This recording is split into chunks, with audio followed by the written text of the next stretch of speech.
Message in a bottle. What's the farthest you have ever traveled? Maybe you moved to a new city a few miles away. Maybe you went across the country with your parents. Maybe you even visited another country on the other side of the globe. Or maybe the farthest you've ever gone was just across town to see a movie. Traveling long distances can be fun, and sometimes it can even be scary. But you almost always learn something new along the way, and sometimes you end up going farther than you ever imagined. In 1977, National Aeronautics and Space Administration, NASA, scientists began a mission to explore the largest planets in our solar system. Those planets are Jupiter, Saturn, Uranus, and Neptune. NASA wanted to look at these planets up close, but they knew sending a spacecraft with people on it would cost too much money and would take too much time.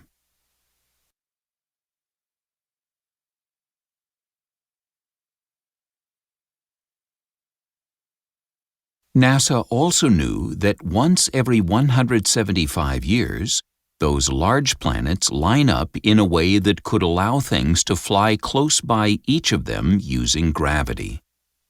NASA scientists also knew they wouldn't have another chance like this for another 175 years. So they took their shot. They called it the Voyager project. The Voyager project included 2 space probes.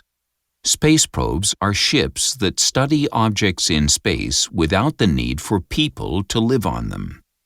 Both probes would be carried into space by big rockets that would ignite on Earth and launch into space.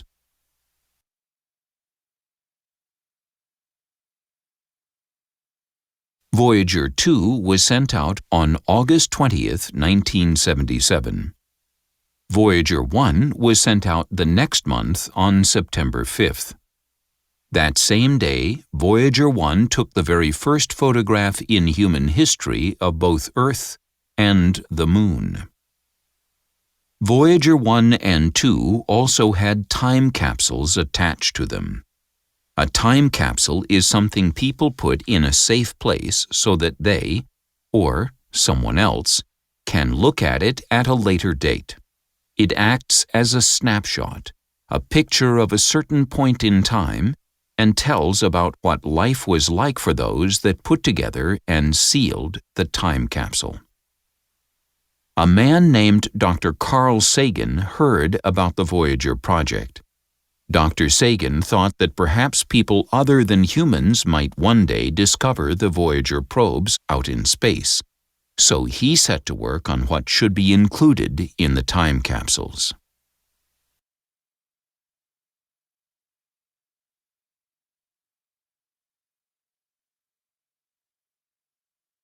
Dr. Sagan decided the time capsules would have 4 sections: Sounds from Earth, Greetings from Earth, Music from Earth, and Scenes from Earth. In Sounds from Earth, there were things like the sound of volcanoes, earthquakes, thunder, wind, rain, crickets, birds, dogs, fire, trains, and laughter. In Greetings from Earth, there were messages from 55 different Earth languages. For example, the greeting from the Korean language was simply, "How are you?" The greeting from the English language was, "Hello from the children of planet Earth," and the greeting from the Russian language was, "Greetings, I welcome you."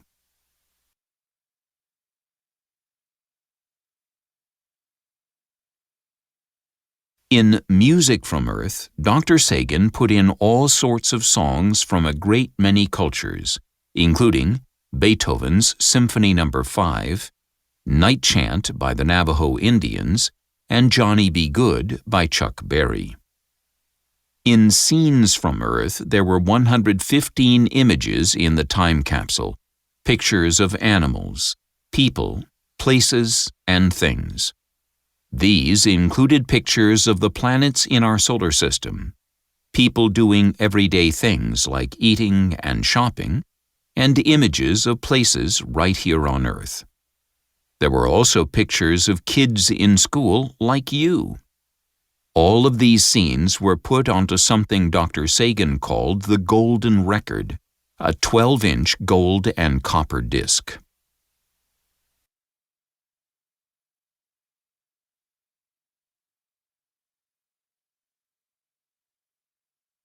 The Voyager probes might not be found for a very long time, and whoever finds them might be very different from us.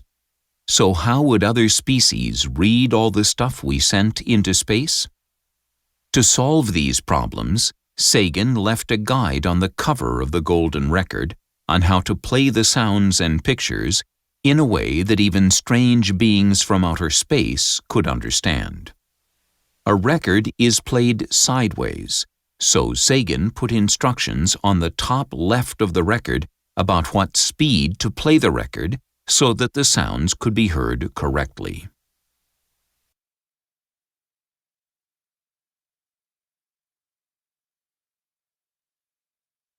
For the pictures in the time capsule, Sagan placed a guide on how the pictures should look, so whoever was looking at them would know they were looking at the correct object within the time capsule.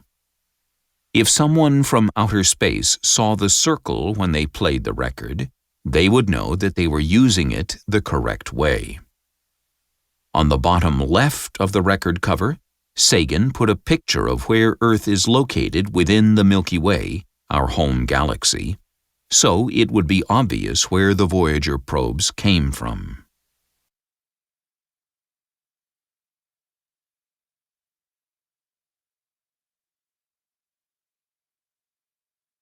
Once those basic instructions were figured out, other species could listen to and see all the information Dr. Sagan had placed into the Golden Record. With that, the messages from Earth were complete. They were placed on both the Voyager 1 and 2 before they left Earth, ready to venture to the stars. It wasn't until 1979, 2 years after the probes left Earth, that they finished their first task.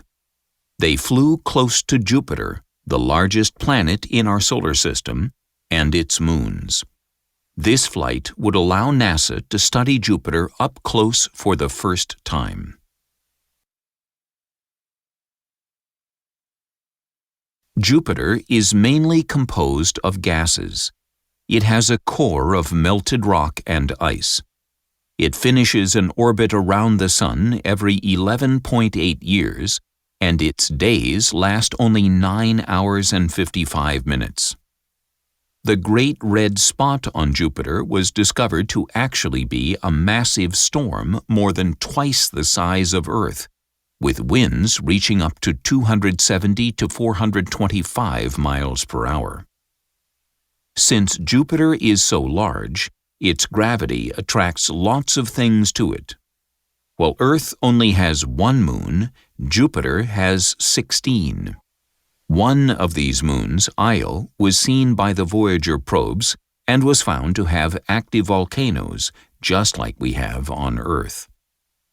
It was the first time anyone had ever seen active volcanoes on anything other than Earth.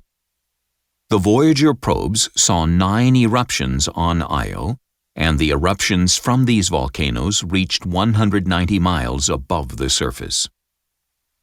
In 1981, the Voyager probes flew by the next planet in the sequence, Saturn. Saturn is the second largest planet in our solar system. It orbits the Sun every 29.5 years, and its days are about 10 hours long.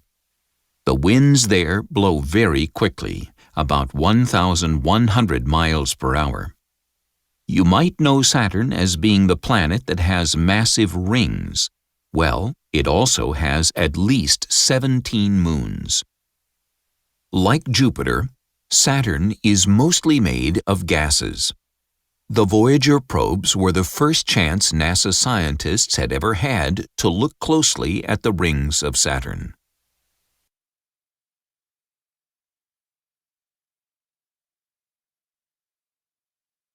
In 1986, Voyager 2 flew by Uranus. It is the third largest planet in our solar system. Its days are 17 hours long, and it orbits our Sun every 84 years. Uranus is unique because it spins through the galaxy like it has been tipped on its side, almost like it fell over. NASA scientists think this is because Uranus was hit by a large planet a long time ago, but it could also be because one of its moon's gravity is so strong, making Uranus wobble as it spins. Parts of Uranus are very cold, sometimes reaching minus 350 degrees Fahrenheit. Uranus also has 15 moons. The last planet the Voyager probes visited was Neptune. It is the smallest of the gas planets in our solar system. Neptune orbits the Sun every 165 years, and its days are 16 hours long. Like Jupiter, Neptune has a large storm on it called the Great Dark Spot, which is about the size of Earth.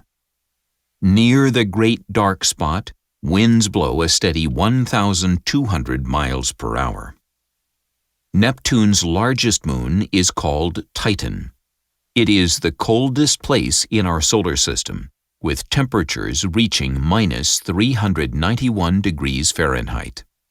Like Earth, Titan has an atmosphere around it, but it is much smaller than our own.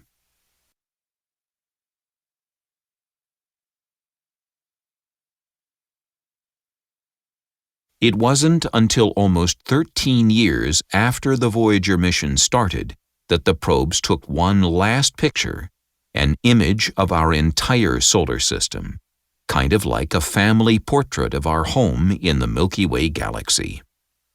Now that the Voyager probes had looked at the 4 largest planets in our solar system, the only thing left for them to do was to slowly float into deep space, carrying the golden record.